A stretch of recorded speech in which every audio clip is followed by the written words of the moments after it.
moms. So today I'm going to go one step further from last week's episode on how to regulate yourself, how to bring an inner calm by sharing how you can bring calm to one another as a couple. Really important. And look, this can be a roadmap, not just of how you give it to each other, but also for you to know what to ask your partner to do, what you need, because sometimes we don't even know what's going on to help calm us down. Like our partners might ask us like, hey, what do you need right now? And we don't even know because we're like discombobulated or flooded or whatever. So I want to offer a clear map here today. And as always here, I know like maybe it's getting old hearing me say this, but I'm all about the stance that you are not supposed to be figuring everything out on your own. You're not supposed to feel like you're on your own in all of this, in navigating parenthood and your partnership. And your partner shouldn't feel that way either. And so when things get overwhelming, when you notice getting reactive, when you're dysregulated, how can you help each other, give each other a lifeline when things get hard? You know, all over like social media and even therapeutic books and things, there's so much discussion around how to regulate our kids, which is super important, of course. But what's missing is like, what about us as adults? We still need help. You know, it's not like you grow into an adult. Most of us didn't learn these skills as kids anyway in our generation, right? And how do we help each other? Even as adults, we are not designated to regulate alone.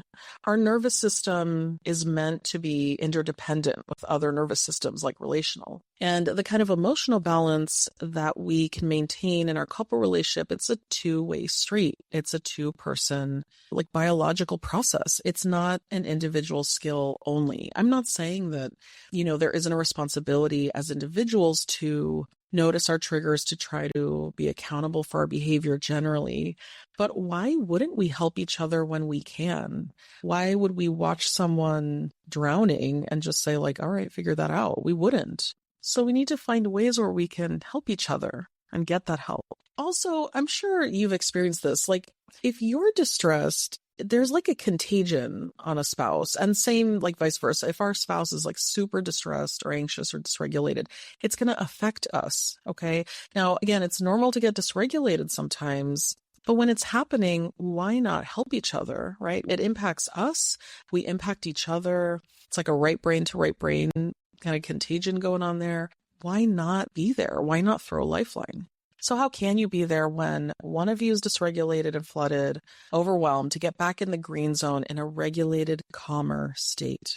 Okay. Like I said in last week's episode, getting regulated, it's not just about you. It's about being available for each other. If we're easily or consistently flooding without being able to recover, how can we really listen to each other? And how can we share honestly with one another? So again, like always, this is good for you guys as individuals, and it's good for each other. And actually, it's also good for your kids, right? The earlier you start doing this for each other, it's wonderful modeling for your children. And even if you have a baby or young child who can't understand it or be able to articulate it, they are still affected by you guys being able to regulate, be there for each other. And it creates a calmer climate in the home. Remember, don't worry. I'm not talking about being constantly regulated. That's not possible. It's really not. And it's not human. And that's okay. It's just, can we recover faster? Can we help each other recover faster? Can we notice what's happening and tune in? Yeah. So I want to get into what co-regulation is and what it is definitely not. Okay. It is simply helping your spouse's nervous system or your partner's nervous system go back into a safe zone, a calm zone, lending your regulation when theirs is overwhelmed. I like to say, I like the image of like a calm to their storm. When they are having a storm, we can be their calm. Okay. And staying very present, assuring that you are present.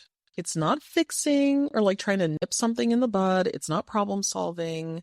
And you don't have to agree. If you guys are in the middle of a disagreement or something's going on and you don't agree with how your spouse is seeing something, just because you are helping them regulate doesn't mean you're agreeing with them. Don't worry about that and don't get lost in the weeds over that. It's just, hey, you're struggling. I want to be right here with you. Okay. Sometimes it's hard for us to not go into fixing or problem solving because we might have our own anxiety about them suffering or struggling in front of us, and we really want to rescue them from it. But it's counterintuitive because trying to fix often does not help. That doesn't help someone feel like you were really present. Problem solving can come after regulation if they want you to participate in that. and kind of get on the same page. Okay. So basically, regulation is going to flow from the person who is more regulated to the less regulated one. And I'll get into it a little bit later about when you guys are both dysregulated in a little bit. But I just want to start here when one of you has the capacity to help the other.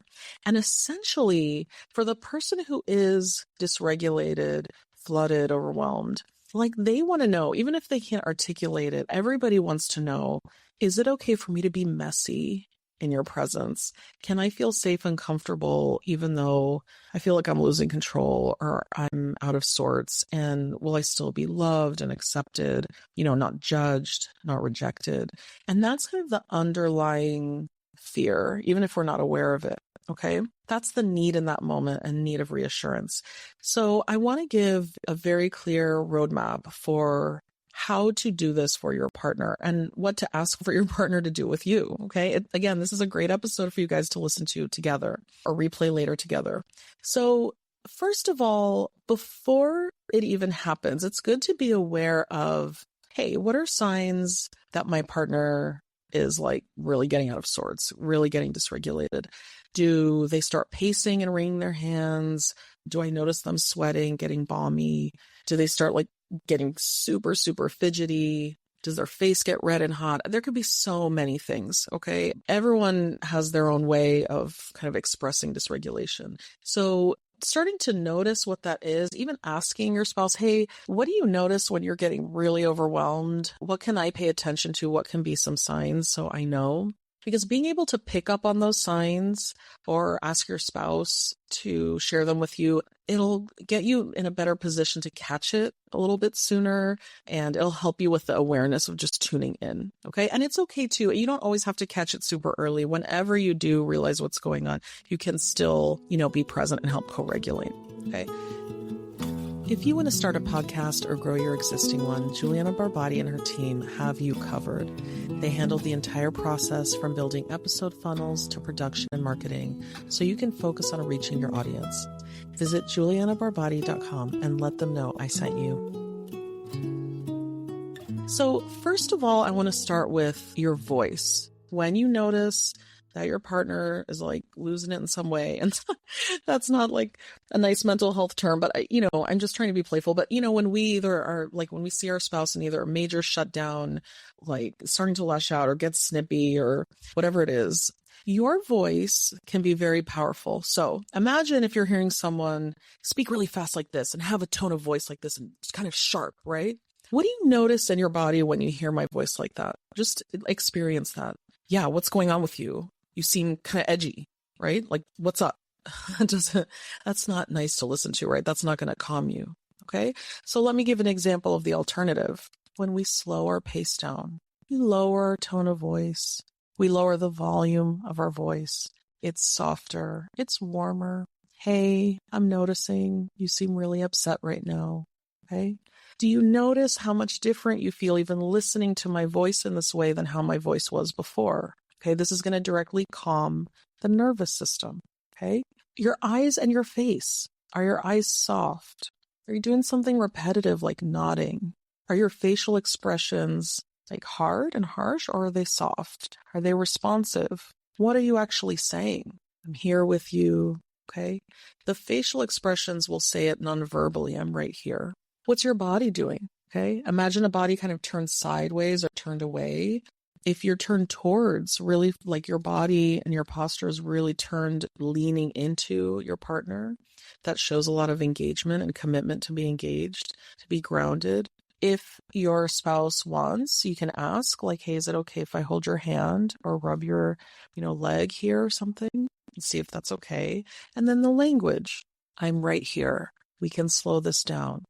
You're not alone in this. I'm right here with you. We will deal with this together. It is incredibly soothing. I'm going to ask you, I want to belabor this a bit. This is really important. Imagine a time, really right now, imagine a time that you were very, very stressed, really overwhelmed. Okay. Now imagine someone saying to you with their full rapt attention, calmly, we are in this together. You are not alone. I'm right here. I'm right here with you. I'm listening. Okay. We can slow this down. I'm right here. Okay. Do you notice what happens in your body, right? just listening. Can you imagine being in that state and hearing that kind of presence, that kind of commitment? It's very powerful. Now, all of this sounds very simple. You can share a list like this and it's like, oh yeah, okay. But the thing is, yeah, it's simple, but people don't do it. And the skill here, I think the growth area here is not knowing what the list of things to do is, which, I mean, that's a part of it, like not knowing, but it's also how do we have the capacity? How do we create patterns where, we don't just go into freak out when our partner's freaking out, or we don't just go defensive when our partner's struggling, and we can say, oh, okay, they really need me right now. Catching what's happening, the awareness of what's happening, seeing the opportunity for closeness, for, offering help, building that kind of trust is really more the exercise than this. Because I know you guys can all listen to these things and clock that pretty easily, but it's more, how can this become a pattern? Okay. Also, look, another thing I want to add is this shouldn't be like you're an actor playing a role. It shouldn't feel so false. I remember I was looking up a book, I think by Dan Siegel or by, I don't know, someone else.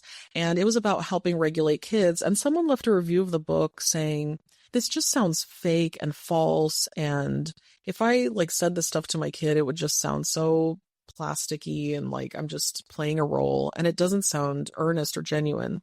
And I'm thinking about that now because this is important with each other too. Yes, you can learn these techniques, but please don't just try to go through the motions in some kind of false way. This can be in your language. Are there certain things that you guys say to each other, certain words that are more natural to you that basically convey the same thing? Okay.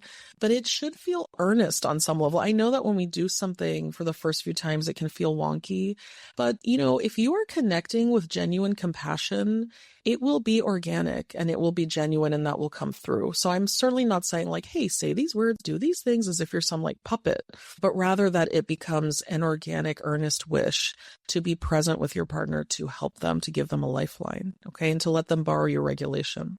So I want to get into briefly what can block co-regulation. Now, we have to be realistic. I know everyone has experienced this.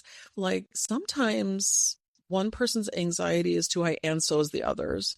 Or when one person, maybe they're deregulated because they're upset with you or you're upset with them. And so it's we're really going to help each other co-regulate. We're mad at each other.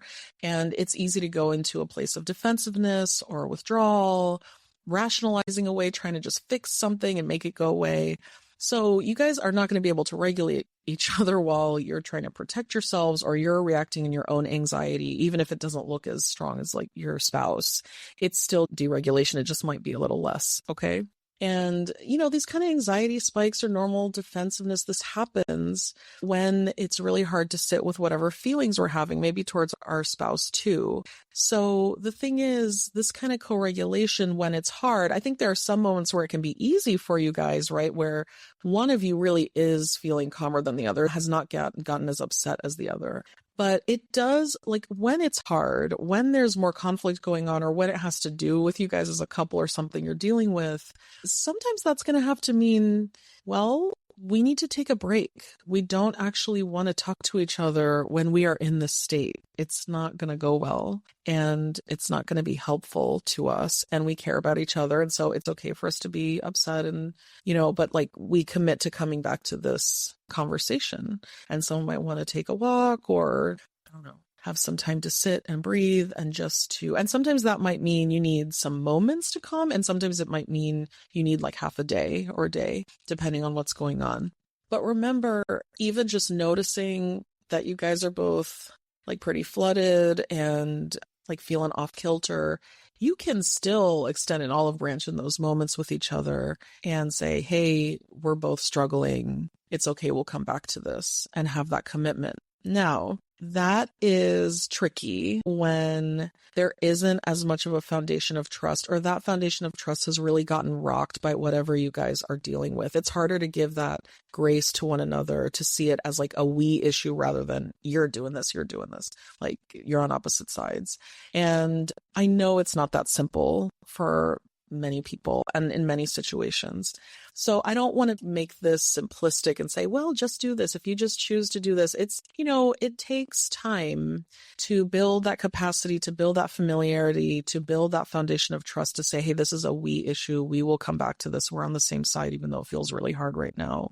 And I understand that. And actually, that's why that's often what I help with as a therapist or in my coaching offers, because couples really need to be able to navigate disappointment with each other, their anger with each other. That's normal, but to still feel united through it or to come back united.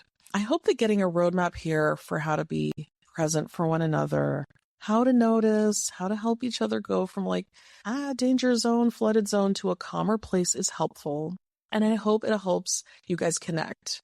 Please do listen to this again with your spouse, and you guys can talk about how you want to approach this together. This can be really a roadmap of what you want to ask for, a roadmap of a way for you guys to start this conversation, of starting to notice in one another when you need, because adjusting to parenthood, parenting babies and young children is hard. It's very consuming, and you guys deserve to, support each other. Okay. And practicing this kind of co-regulation is an act of love. I really like to say this. These kind of efforts are acts of love. It's going to give you guys a chance to not only give comfort to each other in real time in those moments, but, the more moments you have like that over time, it's really going to heal and nurture your connection more and more over days, weeks, months, and years. So every time you notice, right, being noticed feels very loving because you know that you're cared about, right? Being taken seriously, that your pain is taken seriously, that your struggle is taken seriously,